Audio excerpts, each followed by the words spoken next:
제가 취미가 하나 있는데 바로 시쓰기입니다. 뭐 막 잘 쓴다거나 어디 등단해야 한다거나 하는 수준은 절대 아니고요. 말 그대로 취미로 쓰는데 그 중에서도 간혹 동시도 쓰곤 합니다. 그 가운데 하나를 제가 잠시 들려드리겠습니다. 봄이 또 피운 것. 앞들에 나가보니 봄이 꽃을 피웠어요. 그 꽃을 바라보니 절로 미소가 지어져요. 지나가던 옆집 순이에게 얘 요것 좀 봐라 하니 순이의 얼굴에도 봄꽃이 활짝 피어나요. 그렇게 너도 나도 우리 모두 예쁜 봄꽃이 되어버렸지요. 김주상. 꽃이 활짝 웃는 것을 보던 소년이 먼저 미소 짓게 되었고 그것을 함께 공유한 소녀도 웃어 그렇게 너도 나도 우리 모두 함께 웃음꽃을 피웠다는 내용이었습니다. 웃음이란 그런 것 같습니다. 옆 사람에게, 주변 사람들에게 전달되는 효과가 있습니다. 같이 있는 무리에서 어느 한 사람이 빵 하고 웃음을 터뜨리면 주변 사람들도 그 분위기에 빠져 함께 웃게 되는 경우가 있고요. 서로의 얼굴을 바라보고 그냥 웃다 보면 상대방이 웃는 모습에 갑자기 웃음이 나와 또 함께 웃음을 터뜨리곤 합니다. 이러한 웃음의 전염성을 생각하다 보니 문득 그런 생각이 들었습니다. 바로 우리 공동체가 그런 공동체가 되면 얼마나 좋을까 하고요. 서로의 즐거움에 함께 즐거워할 수 있고 서로의 기쁨에 함께 젖어들어 함께 기뻐하며 기쁨이 참 넘치는 공동체 안에 속해 있음으로 인해 우리 안의 작은 어두움과 우리 속의 작은 슬픔마저 사라지게 되는 그런 공동체 말입니다. 그런데 한편으로 우리는 이 기쁨을 잊어버리고 살지는 않나 생각하게 됩니다. 여러분이 최근에 가장 기뻐했던 적은 언제였을까요? 혹시 우리 공동체 안에서 그렇게 기뻐했던 적은 언제였고 이 안에서 그런 기쁨을 함께 누렸던 적은 언제였을까요? 많은 것들이 우리에게 그 기쁨을 앗아간 듯이 보입니다. 코로나 3년차의 시간이 우리에게 많은 만남의 기쁨을 빼앗아 버렸고 전과 달라진 많은 불편함과 제약들 속에 때로는 얼굴이 찌푸려지기도 합니다. 코로나의 현실과 상관없이 우리 주변에서 일어나는 많은 불합리하고 부조리한 일들은 또한 어떠한가요? 많은 사회학과 억압과 착취의 지배 구조들, 그것들은 우리에게 즐거움이 아닌 탄식을 자아내게 합니다. 이러한 현실 가운데 웃는다는 것, 기뻐하고 즐거워한다는 것은 나와는 동떨어진 저 멀리에 있는 사치스러운 일처럼만 느껴지기도 합니다. 그저 하루하루 살아내야지, 때론 이 악물고 한 발 한 발 내디뎌야지, 희망할 수 있고 소망을 품을 수는 있지만 그저 내 앞에 주어진 시간들에 묵묵히 충실해야지 하는 삶의 자세가 이런 현실 속에서 우리가 할 수 있는 최선의 선택처럼 여겨집니다. 이렇듯 기쁨, 웃음, 즐거움이라는 단어들은 우리 삶에 가까이 있는 부분들이 아니라 유튜브나 어떤 재미있는 예능을 통해 하지만 열람할 수 있고 맛볼 수 있는 제한된 영역이 되어버린 듯합니다. 지친 삶 가운데 내가 인위적으로 찾고 시간을 내야지만 얻을 수 있는 그런 제한적인 영역 말입니다. 그런데 우리는 그 제한된 영역일지라도 기뻐하고 싶습니다. 삶에서 즐거움이 있었으면 좋겠고 기쁨을 누리길 원하며 때로는 아무런 걱정과 근심 없이 실컷 웃고도 싶습니다. 그래서 그런지 우리는 어떠한 예능이나 드라마에 또는 유튜브나 넷플릭스에 그렇게 잠시나마 시간을 쏟고 투자하고 있는 것일지도 모르겠습니다. 기쁨과 즐거움을 얻기 위해서 말입니다. 성경도 많은 곳에서 바로 이 기쁨을 강조하고 있습니다. 데살로니가전서 5장 16에서 18절 항상 기뻐하라. 이것이 그리스도 예수 안에서 너희를 향하신 하나님의 뜻이니라. 빌립보서 2장 18절 이와 같이 너희도 기뻐하고 나와 함께 기뻐하라. 빌립보서 4장 4절 주 안에서 항상 기뻐하라. 내가 다시 말하노니 기뻐하라. 로마서 12장 15절 즐거워하는 자들과 함께 즐거워하고 로마서 14장 17절 하나님 나라는 먹는 것과 마시는 것이 아니요 오직 성령 안에 있는 의와 평강과 희락, 즉 기쁨이라. 이외에도 수많은 곳에서 성경은 기쁨을 강조하고 기뻐하라 말하며 기쁨의 중요성과 그 의미를 우리에게 보여주고 있습니다. 하지만 실로 우리의 현실 속에서 이러한 기쁨은 참으로 멀리 있는 듯 보입니다. 또한 이러한 기쁨을 누리기 위해서는 그마저도 무언가 투자하고 시청하고 보는 것을 통한 인위적인 방법밖에는 떠오르지가 않습니다. 하지만 그런 시간조차 낼 여력, 그런 시간조차 낼 상황이 안 되는 사람들에게는 또 저 멀리 있는 일들이겠지요. 기뻐하기 어려운 현실과 삶, 그리고 그마저도 필요한 노력과 투자들, 이런 상황 속에서 우리는 어떻게 기뻐하며 무엇에 즐거워할 수 있다는 말일까요? 그런데 성경은 비록 기뻐하기 어려운 현실과 삶일지라도, 때론 기뻐하기 위한 이러한 노력과 투자가 전혀 없을지라도 그 모든 상황들을 뛰어넘는 기쁨을 우리에게 보여주고 있습니다. 그 모든 조건과 상황들을 뛰어넘는 기쁨. 그렇게 이 기쁨에 대해 이름을 붙여본다면 이렇게 말할 수 있을 것 같습니다. 바로 가만히 주어지는 기쁨입니다. 그리고 오늘 본문은 바로 이에 대해 말씀하고 있습니다. 예수님은 지금 어떤 식탁잔치에서 사람들과 함께 음식을 나누고 있습니다. 그리고 그 모습을 보던 바리새인과 서기관들은 수군거리기 시작합니다. 그 이유는 다름이 아닌 예수님과 함께 음식을 나누는 사람들의 정체가 바로 세리와 죄인들이기 때문입니다. 그리고 그 수군거림을 듣던 예수님은 뒤이어서 세 가지의 비유를 말씀하십니다. 잃은 양을 찾은 비유, 잃은 드라크마를 찾은 비유, 그리고 잃은 아들을 되찾은 비유입니다. 이 잃은 아들을 되찾은 비유는 일명 탕자의 비유로도 알려져 있습니다. 그런데 이 세 가지 비유를 가만히 살펴보면 공통점이 있습니다. 여러분도 아마 쉽게 찾을 수 있을 텐데요. 그 공통점이 무엇인 것 같나요?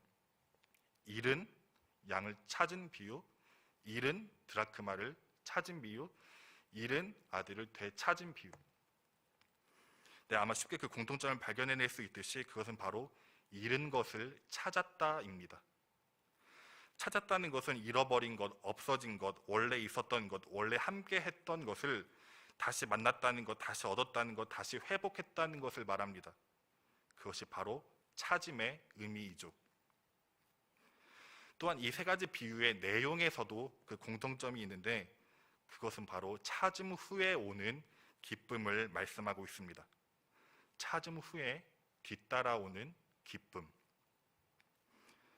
즉 잃어버린 것을 함께 찾았고 함께 기뻐했다는 내용을 담고 있는 이 세 가지 비유를 통하여서 예수님은 지금 세리와 죄인들이 함께하고 있는 이 자리가 무엇보다 기쁜 큰 기쁨의 잔치 자리임을 말씀하고 있는 것입니다. 비록 수근거림이 있을지라도 사람을 죄인이다 아니다 옳다 그르다 판가름하는 수많은 잣대들이 그들에게 씌워져 있다 할지라도 그것이 중요한 것이 아니라 나는 지금 잃은 것을 찾아 너무 기쁘다 말씀하고 계신 것입니다. 그런데 이 즐거움이 주어지기 위해서는 가장 중요한 조건이 있습니다. 그것은 바로 찾는 자가 있어야 한다는 것입니다.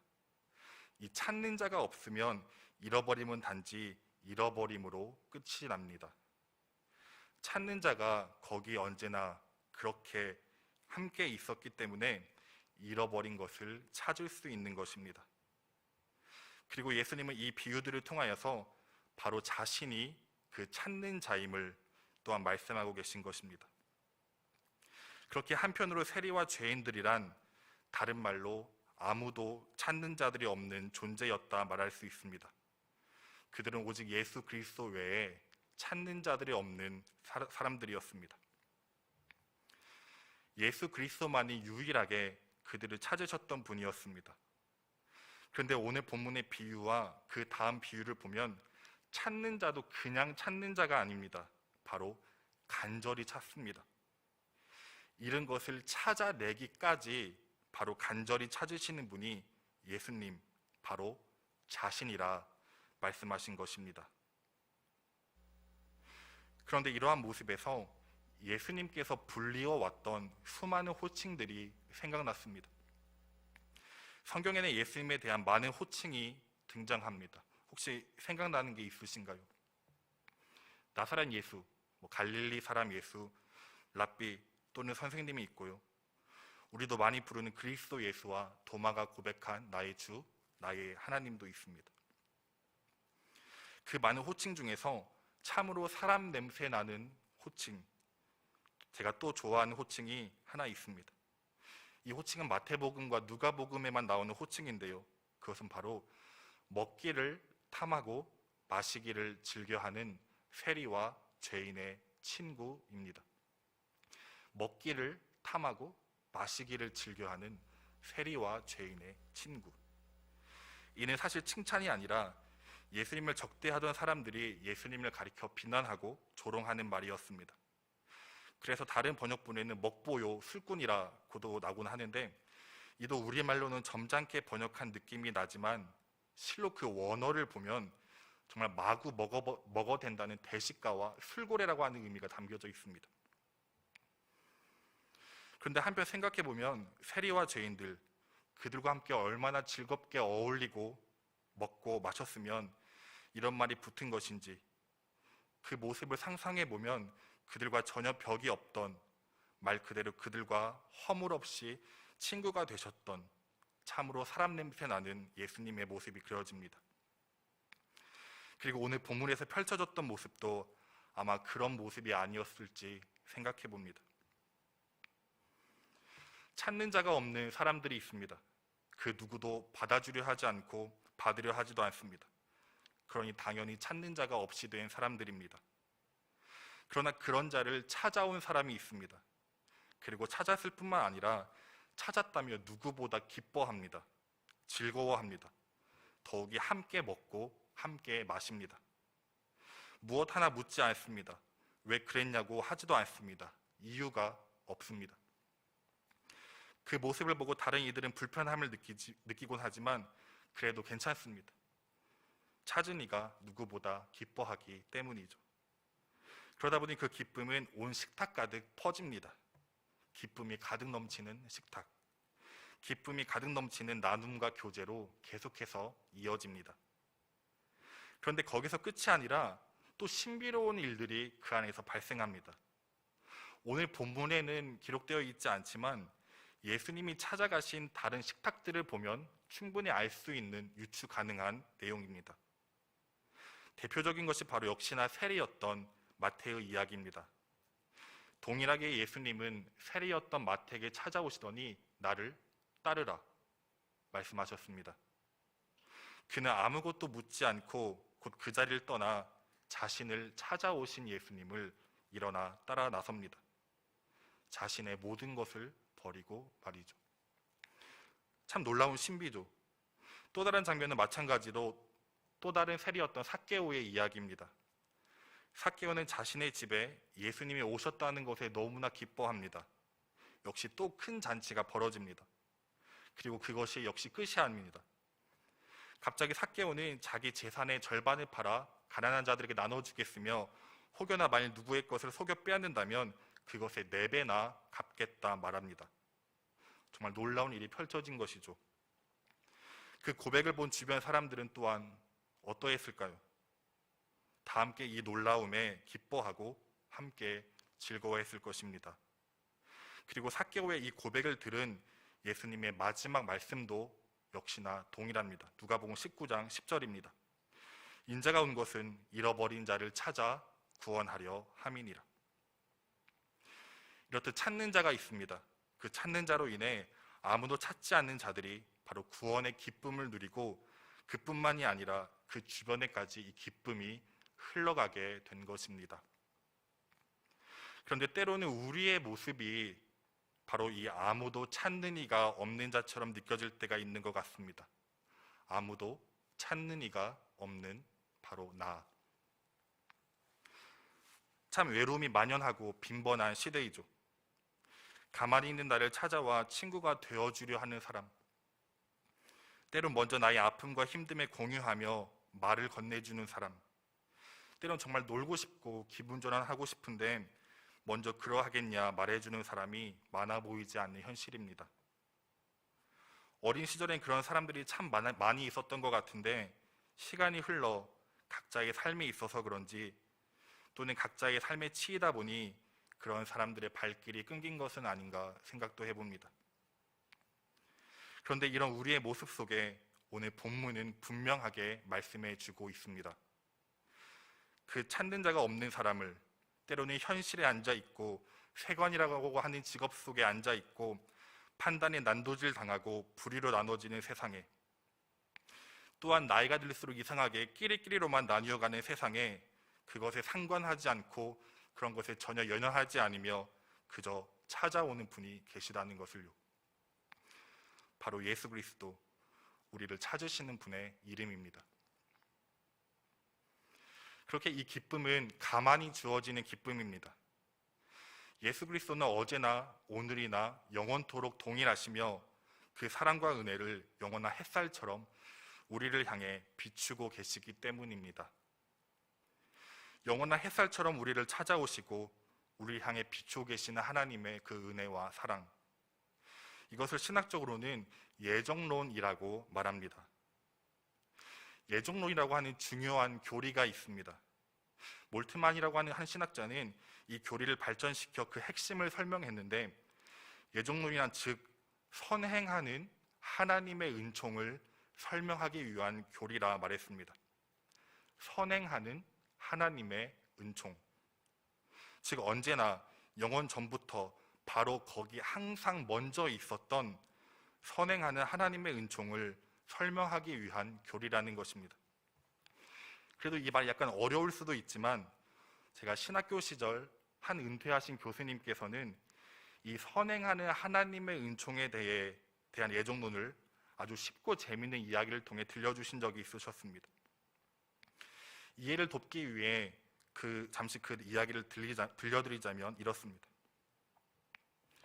어느 시골 마을에 한 여인이 있었습니다. 그런데 어느 날 아주 인품과 마음과 성품과 학식이 뛰어난 왕자가 왕국에서 이 시골로 오게 되었습니다. 그런데 그 왕자가 이 여인을 보더니 사랑하는 마음이 생긴 것입니다. 사랑하는 마음이 생기자 이 왕자는 결혼하겠다는 마음을 품고 왕국으로 돌아갔습니다. 그리고 이것을 왕에게 말하자 왕은 허락하였고 왕국에서는 이 결혼이 땅땅땅 결정되었습니다.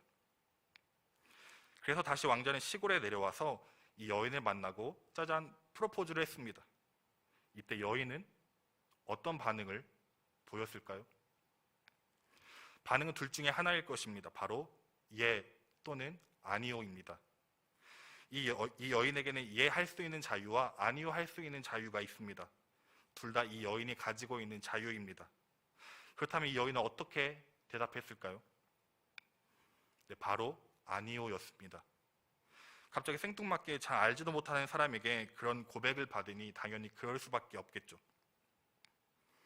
하지만 이 왕자는 인품이 뛰어나서 화내거나 강요하거나 강압하지 않고 내가 낯선 사람이니 그럴 수 있겠구나 하며 이제는 그 마음을 사로잡기 위해 노력했습니다. 막 이렇게 꽃도 따다주고요. 이 별은 내 별, 저 별은 너의 별도 하고 그는 자신의 모든 마음과 사랑을 다해 이 여인을 사랑하기 시작합니다. 그렇게 하는 동안 이 여인도 어찌 마음이 안 열릴 수 있을까요? 결국 여인도 왕자를 사랑하게 되었고 왕자가 다시 청혼을 하자 여인은 비로소 예 하게 되었습니다. 이렇게 둘은 결혼을 해서 왕국에서 행복하게 살았습니다. 그런데 어느 날 이 왕자비가 된 여인이 아름다운 정원을 걷다가 의자에 앉아 있었습니다. 그때 이렇게 상쾌한 바람이 살랑살랑 불어와 이마에 싹 스치는데 문득 미소 지어지며 그런 생각이 드는 것입니다. 행복하다. 정말 행복하다. 정말 행복하구나. 그렇다면 이런 생각을 해볼 수 있습니다. 이 여인의 행복은 과연 어디에서 온 것일까요? 상쾌한 바람이 이마를 스칠 때에 행복한 마음이 들었기 때문에 바람에서 이 행복이 온 것일까요? 아니면 바람이 불기 전 의자에 앉아 있었던 것이 먼저였기에 바로 그 의자에 앉아 있었던 것이 행복의 원인일까요? 아니면 왕자가 두 번째 청혼을 했을 때에 예 또는 아니오의 선택의 기로에서 그가 그 자유를 가지고 예를 선택했기 때문에 그가 선택을 잘해서 행복이 온 것일까요? 많은 경우를 생각할 수 있지만 다 행복에 오게 된 근원적인 원인이 아닙니다. 근원적인 이유가 아닙니다.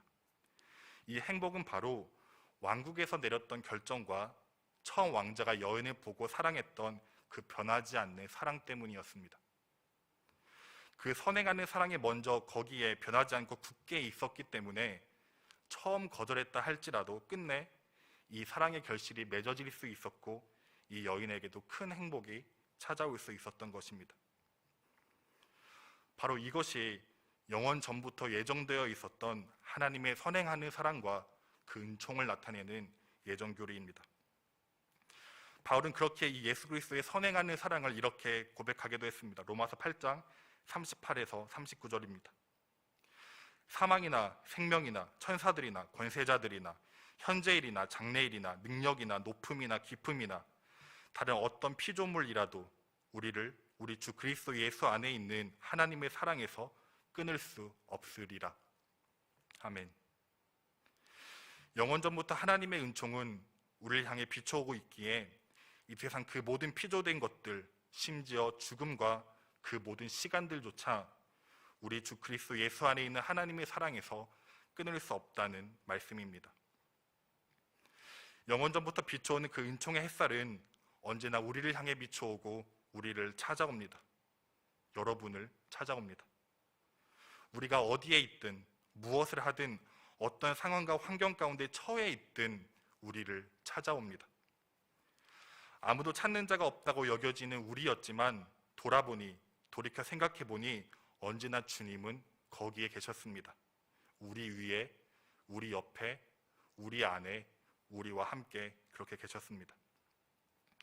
그 은총과 사랑에 우리의 손끝이 닿고 우리의 눈이 닿고 우리의 마음이 닿고 우리의 호흡과 우리의 존재가 닿을 때 우리는 우리도 모르게 기뻐하게 됩니다. 바로 영원한 구원의 기쁨입니다. 제가 대학 시절에 속해 있었던 선교단체에서는 매주 채플 때마다 간증자가 간증을 하곤 했습니다. 정말 참 많은 간증을 들었고 그 간증들의 은혜를 받고 때론 도전받기도 했습니다. 그런데 그 정말 무수한 간증을 듣다 보니 그 간증들의 공통적인 특징이 있었는데 바로 비포와 애프터가 있다는 것이었습니다. 즉 하나님을 만나기 전에는 이러이러한 삶을 살았다가 또는 이 선교단체에 오기 전에는 그저 평범한 그런 모습으로 살았다가 하나님을 더 깊이 만나고 경험하고 나서는 이렇게 변했다 저렇게 변했다 하는 비포와 애프터가 있는 간증들이었습니다. 그래서 저도 혹시나 그런 간증이 없나 많은 생각을 해봤었습니다. 하지만 아무리 생각을 해도 저희는 그런 어떠한 극적인 비포와 애프터가 없는 것입니다. 모태신앙으로 자라나 어릴 적부터 눈 떠보는 교회였던 저에게는 극적인 변화, 어떠한 극적인 체험, 극적인 경험 없이 그저 평범한 듯 살아온 인생이었습니다. 그런데 그런 간증을 계속 듣다 보니 그런 삶이 때론 부럽기도 하며 제게도 있으면 좋겠다는 그런 생각했습니다. 어떤 극적인 비포와 애프터를요. 그러다 어느 날 밤에 침대 위에서 한 성경을 읽다가 그 성경을 통해서도 제게도 간증할 내용이 있다는 것을 알게 되었습니다. 그런데 그 간증은 비록 비포가 없어도 충분히 할 수 있고 더욱이 영원토록 할 수 있는 간증의 내용들을 담고 있었습니다. 그 말씀을 보며 한참 동안 눈물을 흘렸던 기억이 납니다. 그리고 몇 년이 흘러서 대학교 졸업 무렵 드디어 제게도 그 간증의 기회가 주어지게 되었습니다. 그래서 저는 지금까지 제가 안 되었던 것, 간절히 바래왔는데 하나님이 안 주신 것, 실패했던 것, 그런 경험들을 잔뜩 모아 나열하기 시작했습니다. 그런데 항상 간증의 끝은 그런 일들이 뒤집어지기 마련이며 사람들도 그 반전을 기대했겠지만 제 간증의 끝엔 반전이 없었습니다. 그냥 다 그렇게 안 되었고 하나님이 끝내 주지 않으셨고 실패했던 것으로 끝마쳤습니다. 하지만 그 간증의 제일 마지막에 그럼에도 불구하고 제가 영원토록 간증할 내용을 담고 있던 그 성경 구절을 읽고 간증을 마쳤습니다. 그 말씀 바로 하박국 3장 17에서 18절 말씀입니다. 비록 무화과 나무가 무성하지 못하며 포도나무에 열매가 없으며 감람나무에 소출이 없으며 밭에 먹을 것이 없으며 우리의 양이 없으며 외양간에 소가 없을지라도 나는 여호와로 말미암아 즐거워하며 나의 구원의 하나님으로 말미암아 기뻐하리로다. 없고 없을지라도 때론 실패하고 내게 주어지지 않고 주저하고 낙담하며 비포와 애프터가 없을지라도 무너지고 약해지고 절망하고 좌절하고 연약하며 때론 괴로움에 몸부림칠지라도 그러할지라도 그럼에도 불구하고 우리가 영원토록 기뻐할 수 있는 바로 그 이유가 있다면 그것은 바로 나의 구원의 하나님으로 말미암는 구원의 기쁨입니다. 그러므로 이 시간 기쁨을 잃어버리신 분이 있다면, 기뻐할 수 없는 상황과 현실이라 생각하시는 분이 있다면 이제는 괜찮습니다. 언제나 거기에 있었던 영원전부터 우리를 향해 있는 바로 그 하나님의 사랑에 우리의 손끝이 닿기만 하면 시작됩니다. 길을 걸을 때에도, 버스나 차를 타고 이동할 때에도, 또 오늘 교회 문을 열고 나가는 그 작은 걸음에도 세리와 죄인들을 찾아오셨듯이 우리를 찾아오시는 하나님의 사랑은 언제나 항상 거기에 있습니다. 그러니 그 하나님의 사랑에 한번 우리의 눈과 마음을 뻗어보지 않으시렵니까? 그러니 또 이 한 주 살아가는 동안 때로는 카페에 앉아서 커피 한 잔을 하며 우리의 손끝에 그 성경이 닿아보는 것은 어떠할까요? 커피는 식어갈지라도 식지 않으시는 하나님의 사랑에 가만히 주어지는 기쁨이 여러분들을 찾아올 것입니다. 그뿐만이 아니라 새벽기도, 수요 예배, 금요일 와이나 프라이데이, 특히 지금 금요일 와이나 프라이데이는 이제 한 질 한 우리라고 해서 오늘 이 주일 말씀을 가지고 또 한 주를 살아낸 후에 다시 말씀을 기억하고 결단하고 기도하는 시간입니다. 또 뭔가 광고하는 것 같지만 광고는 아니고요. 가만히 주어지는 기쁨으로의 초청입니다. 그렇게 그것들에 우리의 마음을 뻗어봅시다. 가만히 주어지는 기쁨이 여러분들을 찾아올 것입니다.